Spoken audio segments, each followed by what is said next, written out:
السلام علیکم د حسین 90.5 FM ډیرو خوږو او زړه ته رانږدې اورېدونکو ستړي مه شئ ښه راغلاست هرکلی تاسې ټولو ته وایم خوږو اورېدونکو هیله مند یم چې ټول ورک روغ واوسئ او د خیال هندارې خپرونې ته به په تمه وئ یو ځل بیا یار افغان درته له یو نوي ناول اغزن سیم سره هرکلی وایم هیله ده د دغه ناول ټولې برخې راسره تر پایه واورئ راځئ د اغزن سیم ناول لومړی برخه درې دفتري او یو هم ناشناخته یې میل مې لومړی ولیده لیکلي و مرم د ژوند کیسه مې لیکې ادرس ته مې وکتل ګډوډ تورې لیکل شوي وو سر مې پسې ونه ګرځاوه د دفتر میلونه مې ځواب کړل د میز پر سر د راډیوي خپرونو پرتو متنونو اصلاح غوښته 10 بجې وې په هماغه ادرس بل ایمیل راغی فکر دې وکړ ومې لیکل ته څوک یې یوه دقیقه وروسته ځواب راغی ستا 2-3 ناولونه مې له انټرنیټ نه راواخیستل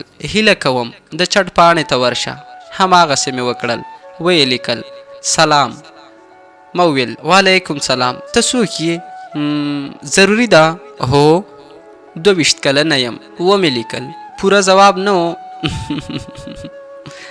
ومې ویل ولې خاندې بیا یې راته ولیکل زما د ژوند کیسه لیکې ما کړل نه یې لیکم بیا یې وویل 22 کلنه یم 22 کلنه یې که 22 کلن دومره بې باوره یې د باور دلیل څنګه در باندې باور وکم ځواب یې رانه کړ بیا مې ولیکل یو وخت مې له یو چا سره چټ کاوه ځان یې نجلۍ معرفي کړی و خو وروسته مې ملګری وخته تر اوسه مې ځوروي بیا یې هم څه ونه لیکل په کیسه کې یې نه شوم ساعت ته مې وکتل 10 نیمې بجې وې جلسه مو درلوده 1.5 ساعت وخت یې ونیوه د کنفرانس له سالونه سیده پورته توامخانې ته وختم ماسپښین 1 بجه بیرته کمپیوټر ته کېناستم څو پرله پسې جملې یې لیکلې وې د چا چې مرګ نږدې وي دروغ نه وایي زما د ژوند کیسه ولیکه هم به موضوع ومومې او هم به د نورو ته خیر ورسیږي که امکان لري د ټلیفون شمیره دې هم ایمیل کا ومې لیکل یې نه وه شمیره مې هم ور ولیږله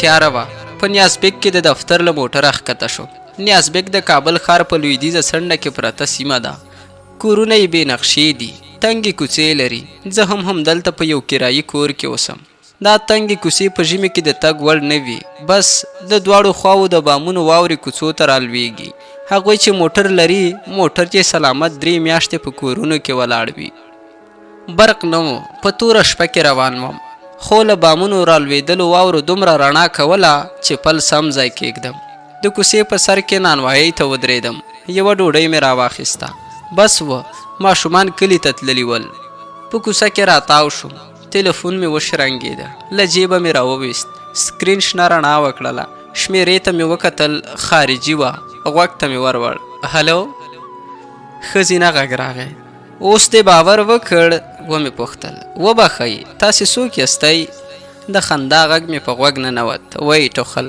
او بیا یې وویل ته هیرجن یې فکر نه کوم چې زما د ژوند کیسه په سمه توګه ولیکې ومې خندل اوهو ته خو په رښتیا هم نجلۍ یې په خندا کې وویل اوس خو دې باور راغی تر دې لوی ثبوت غواړې بس نو شک دې له زړه لرې کا دروغ نه درته وایم غلی شوم د ځواب لپاره په مناسبه جملې پسې ګرځېدم ویې ویل په ټلیفون کې غږهاری دی ما وویل کور ته روان یم په کلکه واوره خیژم کابل مې هیڅ وخت داسې سپین نه و لیدلی هغې وویل دلته هم د واورې کمی نشته پوښتنه مې وکړه چیرته هغې راته په ځواب کې ویل په ایټالیا کې د کور دروازې ته ودرېدم ډوډۍ مې تر څنګلې لاندې کړه جیب ته مې لاس کړ کلي په ماتو پیسو کې ورکوه مقابل لوري وویل هلو زما خبرې اورې ما وویل هو اورم مهرباني نو ولې غلی شوې کلي مې په قلف کې تابه کړه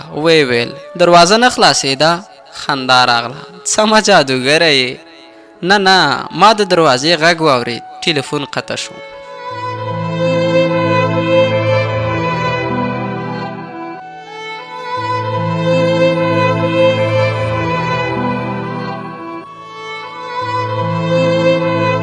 کوټې ته لاړم برق راغلی و د بخارۍ تر څنګ سهارنۍ ناولې پیاله او ترموز یې ښیول. په ژوند کې مې د لوښو له وینځلو کرکه کیږي. کوټې ته مې وکتل، غالۍ پاکه وه، جارو یې نه غوښته. لومړی مې تلویزیون ولګوه، 7 بجې وې. په خبرونو کې یې مظاهرې ښودلې، ویل یې چې په بګرام کې د قرآن کریم د سوځېدو په غبرګون خلک کوڅو ته راوتلي وو. په تصویر کې د امریکا پر ضد شعارونه ورکول کېدل. د سړک پر غاړه څو واړه موټر په سرو لمبو کې پټ ول. بخارۍ را په زړه شوه، لرګي مې راوړل. 10 دقیقې وروسته د کوټې لویو ښیښو مړه خوله ونیوله. د دیګ غم نه و، بس بېګانۍ قورمه پاتې وه. جامې مې بدلې کړې او د بخارۍ تر څنګ اوږد وغځېدم. خوند یې کاوه. د لرګو د سوځېدو ټکا خطا. د بخارۍ یوه خوا سره وه چې ټلیفون راغی. هماغه شمېره وه. ویې ویل وبخښه، پیسې خلاصې شوې. ومې ویل زه ډېر ګوښنه نه یم. ویې خندل. ولې؟ هیڅ، ما ټلیفون درته بیرته ونه کړ. په خندا کې یې ټوخی ګډ شو. ښه شېبه یې وټوخل، بیرته یې وخندل. نه داسې نه ده. ومې ویل دروغ نه درته وایم، پرون مې 1/2 کیلو غوښه راوړې وه، 2 وخته مې کړه. خندا یې زور ونیوه. له خندا سره یې بل ښځینه غږ هم ګډ شو، خو روښانه نه راته. ومې ویل دا څوک ده؟ هغې وویل نرسه ده، وایي چې ډېرې خبرې مه کوه، صحت ته دې تاوان لري. ومې پوښتل ته په ایټالوي پوهېږې؟ نه، خو د هغې ماته ګوډ انګلیسي زده ده. بیا مې وویل څه ناروغي لرې؟ غلې وه. د امبولانس نری غږ راته. بیا یې یو دم وخندل. بیړه دې ده؟ خبره مې واړوله. مصرف در باندې راځي. جواب مې وانه ورید. ومې ویل هلو؟ هغې ویل اورم. خو په دې ټکي کې مې غریو احساس کړ. یو دم یې وخندل. هې په مصرف پسې مه ګرځه، $10,000 را سره دي چې کاغذي تیارې هم ترې جوړوم، په یوې میاشتې کې نشم خلاصولی. زړه نازړه مې وویل ولې؟ مور پلار کورنۍ دې چېرته ده؟ ویې خندل، خو خندا یې ترخه وه. ویې ویل 4 میاشتې مخکې مې هر څه درلودل، خو اوس هېڅ هم نشته. غلې شوه، خو ما یې د ژړا غږ تر ډېره اورېده.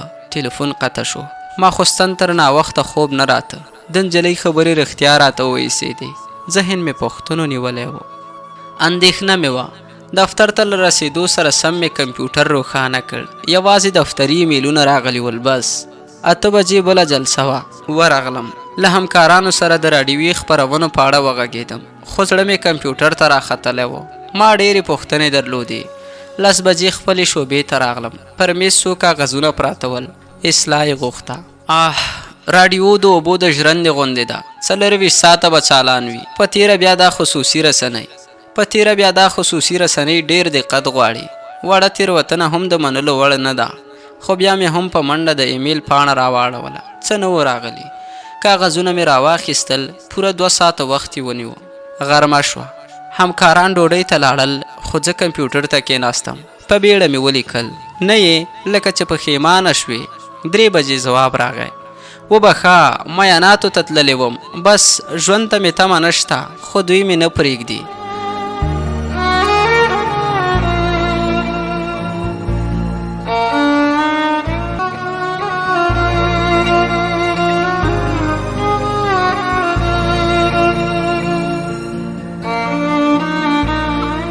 ورځ تېره شوه.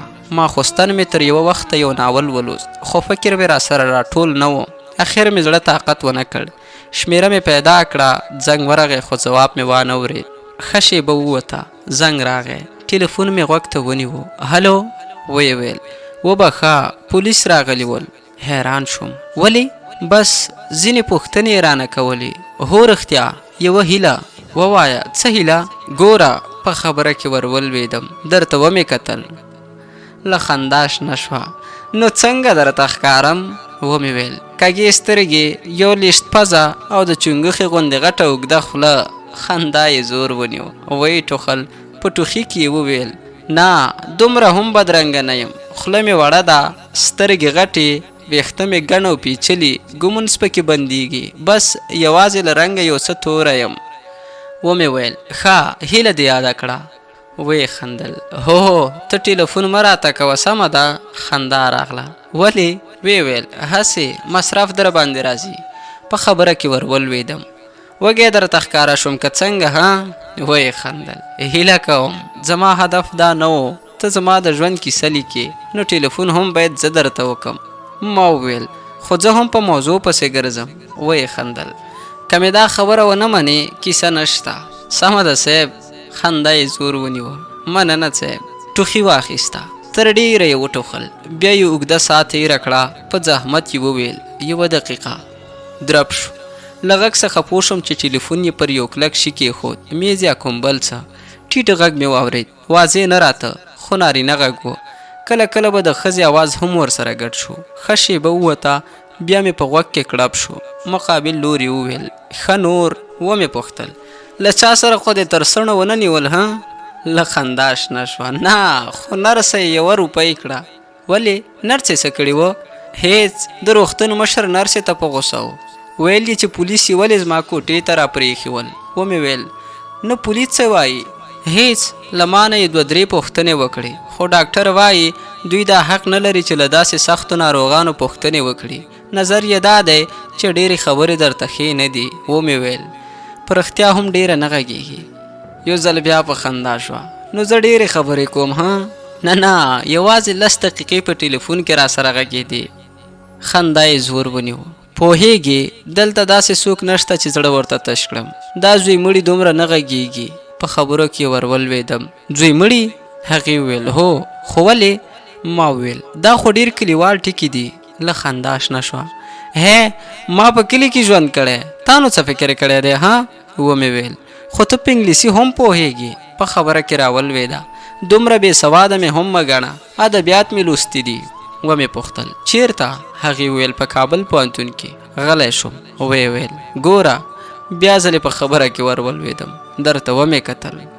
ګوره پوهېږم چې ذهن به دې له پوښتنو ډک وي. زه کولی شم چې د ژوند ټوله کیسه په 2 ټکو کې درته خلاصه کړم خو له 2 ټکو ناول نه لیکل کېږي. ومې ویل سم وایي صاحب. نو ته یې دروغ بولې؟ نه خو یو خبره ده. ما به ټلیفون غوږ ته نیولی وي که به ستا کیسه لیکم. ویې خندل. سمه ده.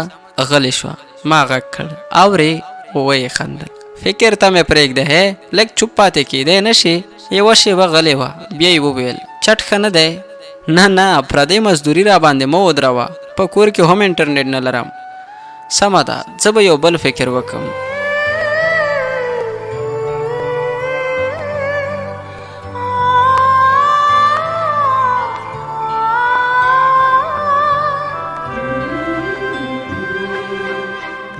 ښه په کابل کې هوا څنګه ده؟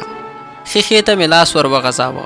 لاس مې پرې تېر کړ. د انګړ د دروازې پر سره ژیړ ګروپ ته د واورې لوی بڅرکي ور روان ول. ومې ویل واوره اوري.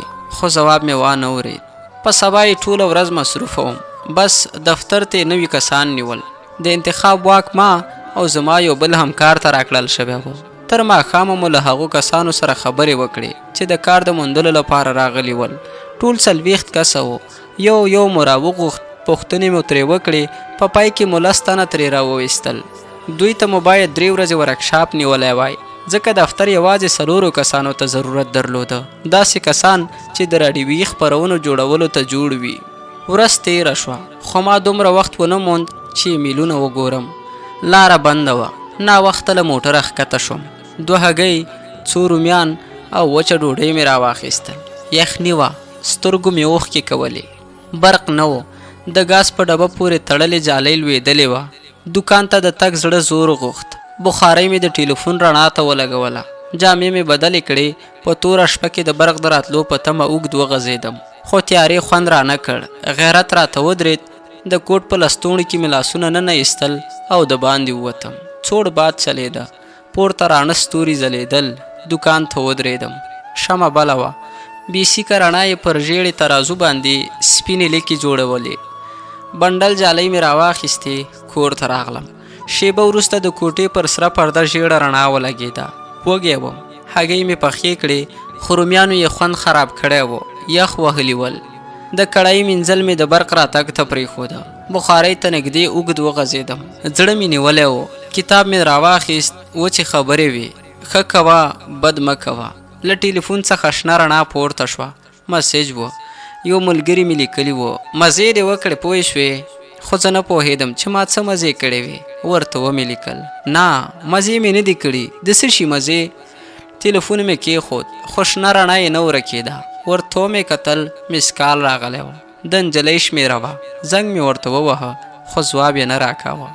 5 دقیقې وروسته مې د ټلیفون پر شنه تکمه ګوته ټینګه کړه. لنډ یې وویل وروسته ټلیفون درته کوم. برق راغی، تلویزیون مې ولګوه. په یو چینل کې امریکایي فلم و، رنګ آف لار، زما د خوښې فلم. څو ځله مې لیدلی و خو زړه یې نه راوهه. له لوړ تخیل، تصویر او قوي لیکنې څخه مې خوند اخیست. پام مې غلط و، ټلیفون راغی، هماغه وه. ویې ویل وبخښه زندان ته تللی وم. حیران شوم. هلته دې څه کول؟ د پلار لیدو ته. ما پوښتنه وکړه پلار دې بندي دی؟ څو ډسویلی یې وویست. هو 15 کاله بند ور باندې ختلی. یو دم غري واخیسته. په ژړا کې وویل پوهیږې زه یې سم نه پیژندلم. غلی شوه. ومې پوښتل ولې؟ په غریو کې وویل نو څه وخت به زما کیسه لیکې؟ ما وویل په ټلیفون کې نه کیږي، بس سبا ته د ایمیل وګوره. ما وویل ستا نوم؟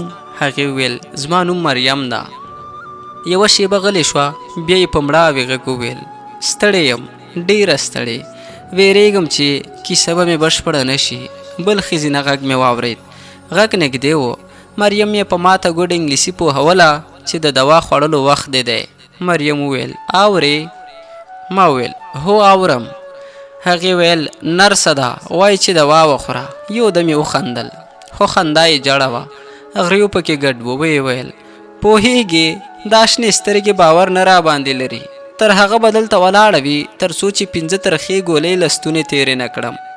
ګرمه نه ده، ګولۍ یې په کثافت دانۍ کې موندلې وي. ښه نو سبا ماخوستن ټلیفون درته کوم، خو ایمیل دې هیر نه شي. ویې ګوره. ښه شپه. 90.5 FM ډېرو خوږو او زړه ته رانږدې اورېدونکو، دا و د اغزن سیم ناول لومړۍ برخه چې ما یار افغان تاسو